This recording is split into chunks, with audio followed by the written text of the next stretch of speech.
Sun Life Financial is proud to host this roundtable on mental health in partnership with the HR Reporter.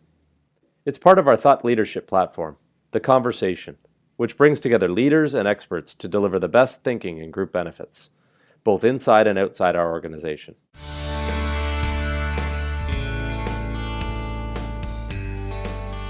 Three of the experts at Canadian HR Reporter's Roundtable on Mental Awareness in the Workplace were contributors to the development of the National Standard for Psychological Health and Safety in the Workplace. They were able to provide some background on the standard's origins. When I was chair of the Workforce Advisory Committee, it became clear to the members of our committee that there were a lot of concerns in workplaces around psychological health and safety. And there was a lot of evidence in this from different perspectives. There was a lot of medical literature showing the impact on employees and on workers in the workplace, no matter where they were positioned in the organization. There was the legal work, the reports that were done by Martin Shane, and I'm sure Cheryl is going to comment on this as well.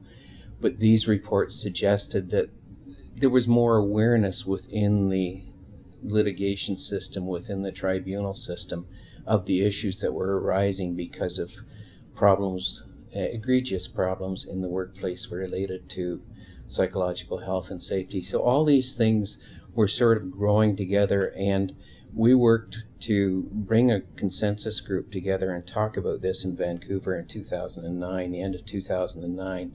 And from that, there was a consensus that it would be a good idea to try and move forward and develop a standard. It certainly was an opportunity for a number of different stakeholders, employers, labor representatives, as well as the academics, as we call them, the researchers, and certainly legal minds as well, to come together and look at how do we give a roadmap to workplace parties, to look at their existing policies and procedures that they have in place, because many already recognize workplace issues, but how do you look at it with a different lens?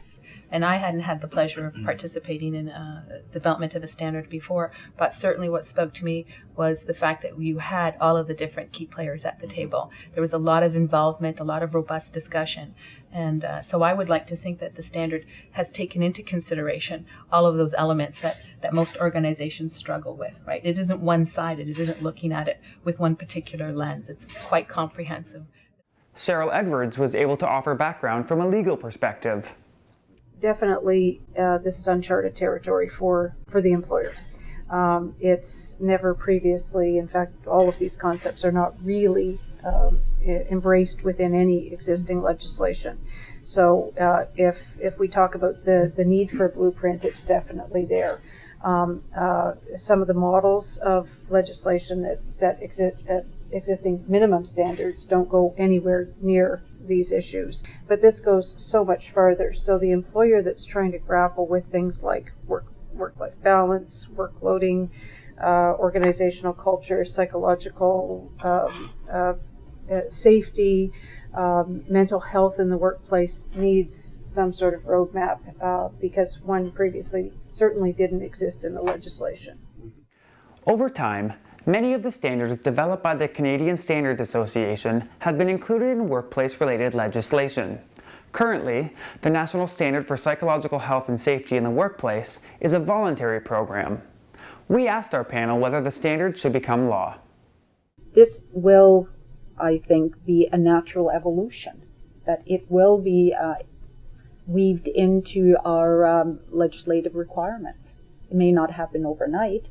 It may be a small process that looks at some of the key elements that are in the standard, and as we know, the standards are reviewed on a regular basis as the nature of the work evolves, as the technology evolves. Same thing with the standard on psychological health and safety. It will evolve. It will evolve as we as people evolve, as work evolves, as the culture evolves. So I don't think at this moment we can say that it needs to be entrenched immediately into law. It will be a natural progression. But I think it's very important to look at at a standard as a tool for continual improvement, and it's very hard to legislate continual improvement systems in the workplace. The other aspect to it is that we are looking at promotion of mental health and good and psychological health and safety. And promotion is a very individual thing, and therefore it's probably difficult to put in de minimis requirements on things like promotion. So I agree with Sari. I think that aspects of the standard will become quoted more often, used more often, as they have for ISO Z1000 health and safety standards, as they had for environmental standards. There are two mechanisms, though, that would potentially allow these provisions to become mandatory or enforceable.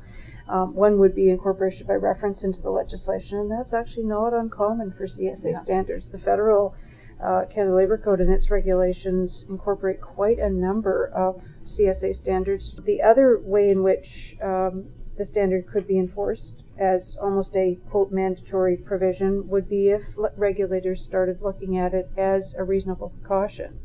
And we saw that happen, especially in the health and safety field, with workplace violence provisions.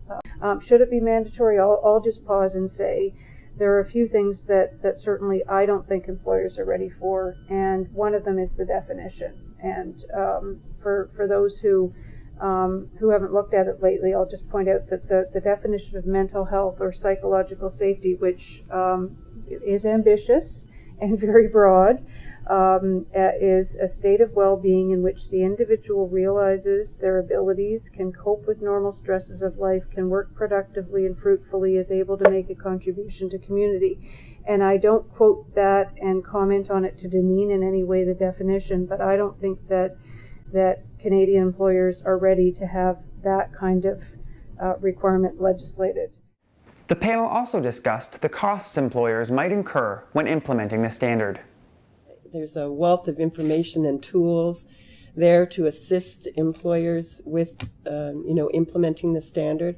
I think a lot of, even from the very first step in terms of making a business case to your organization, the tools are there and they're automated. I mean, it makes it as easy as it can be, I believe, with all of that support.